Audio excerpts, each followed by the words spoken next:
5 dalil jika Al-Quran bukan firman Allah.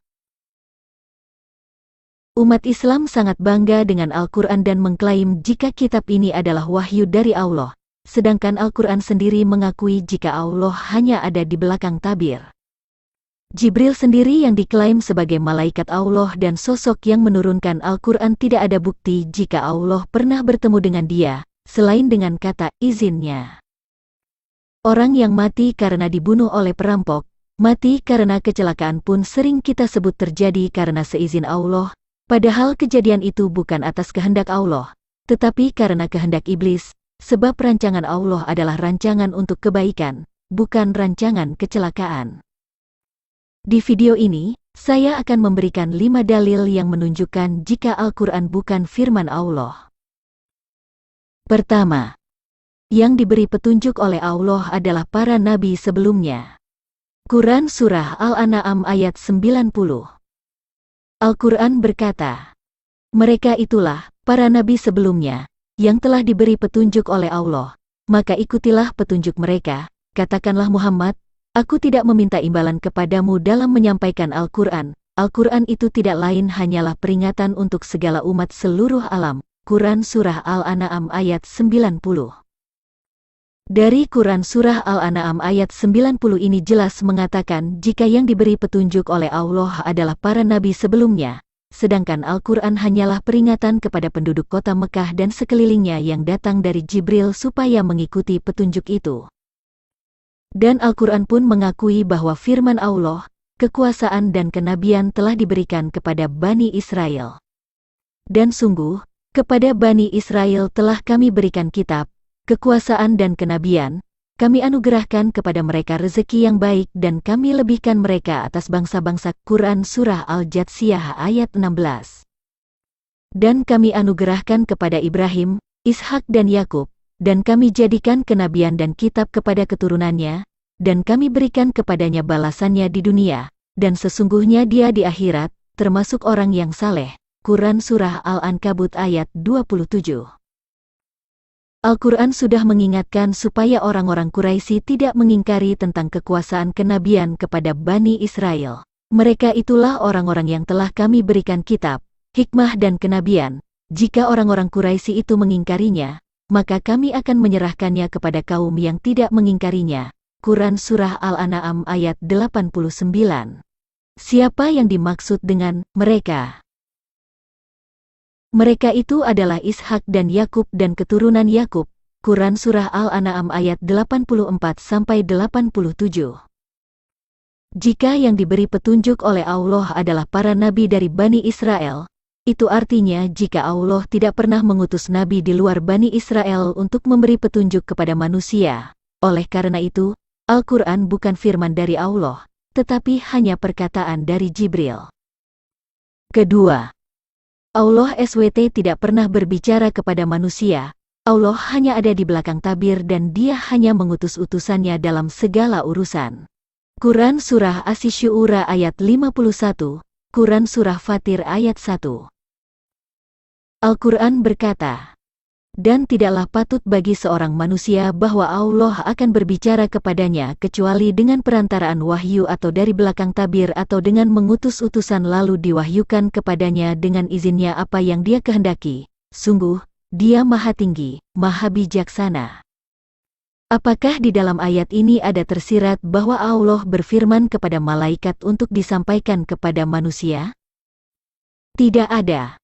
Oleh karena itu, maksud ayat ini adalah Allah mempercayakan malaikat menyampaikan keinginannya sendiri kepada manusia atas izin Allah. Dan ini sejalan dengan berita di Quran Surah Al-Haqqah ayat 40, Quran Surah At-Tawir ayat 19 yang mengatakan bahwa Al-Quran adalah perkataan Rasul yang mulia. Ketiga, Al-Quran mengakui jika firman Allah itu bernama Isa Al-Masih. Quran Surah Ali Imran ayat 45 dan ayat 39, Quran Surah An-Nisa ayat 171. Quran Surah Ali Imran ayat 45. Ingatlah, ketika para malaikat berkata, wahai Maryam, sesungguhnya Allah menyampaikan kabar gembira kepadamu tentang sebuah kalimat darinya, namanya Al-Masih Isa putra Maryam, seorang terkemuka di dunia dan di akhirat, dan termasuk orang-orang yang didekatkan. Dari ayat ini sangat jelas dikatakan bahwa firman Allah itu bernama Al-Masih Isa putra Maryam. Quran Surah Ali Imran ayat 39. Kemudian para malaikat memanggilnya, ketika dia berdiri melaksanakan salat di mihrab, Allah menyampaikan kabar gembira kepadamu dengan kelahiran Yahya, yang membenarkan sebuah kalimat dari Allah, panutan, berkemampuan menahan diri dan seorang nabi di antara orang-orang saleh. Dari ayat ini sangat jelas dikatakan bahwa Yahya lahir untuk membenarkan sebuah kalimat atau firman dari Allah. Apa maksudnya Yahya lahir untuk membenarkan sebuah kalimat dari Allah?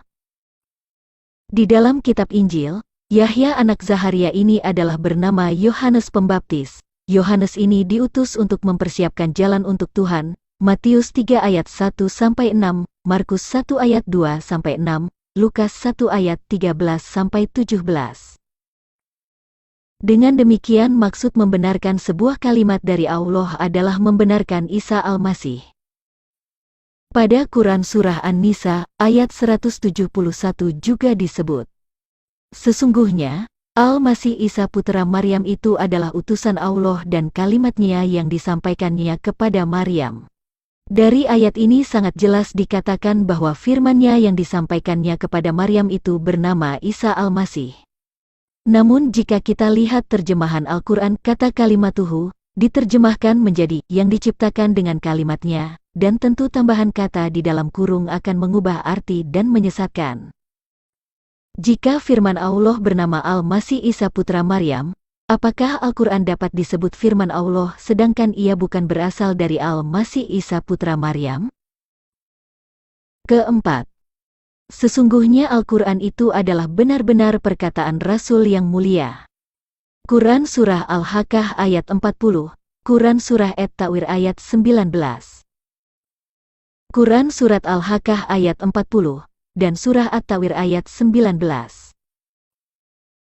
Innahu laqawlu rasulin karim.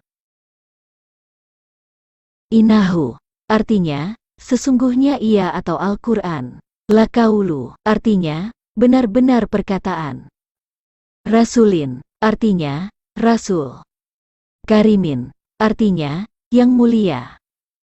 Sehingga makna original teksnya adalah, sesungguhnya Al-Quran itu adalah benar-benar perkataan Rasul yang mulia. Namun terjemahan yang ada dalam Al-Quran adalah, sesungguhnya ia, Al-Quran itu benar-benar wahyu yang diturunkan kepada Rasul yang mulia. Ada kata-kata yang disisipkan, dan tentu mengubah arti dari original teks dalam bahasa Arabnya. Detail ayat-ayatnya. Quran Surah Al-Haqqah ayat 38-40. Maka aku bersumpah demi apa yang kamu lihat, dan demi apa yang tidak kamu lihat, sesungguhnya ia, Al-Quran itu benar-benar wahyu Rasul yang mulia. Siapa aku di ayat ini? Quran Surah At-Ta'wir ayat 15-19. Aku bersumpah demi bintang-bintang, yang beredar dan terbenam, demi malam apabila telah larut, dan demi subuh apabila fajar telah menyingsing, sesungguhnya Al-Quran itu benar-benar firman utusan yang mulia. Siapa aku di ayat ini? Siapa yang berkata, aku, di Quran Surah Al-Haqqah ayat 38 dan Surah At-Ta'wir ayat 15 tersebut? Tidak mungkin yang berkata, aku, di Quran Surah Al-Haqqah ayat 38 ini adalah Tuhan atau Jibril, sebab ia sendiri berkata, wahyu Rasul yang mulia. Yang paling masuk akal adalah Muhammad, yang mengakui bahwa Al-Quran adalah wahyu Rasul yang mulia, yaitu Jibril.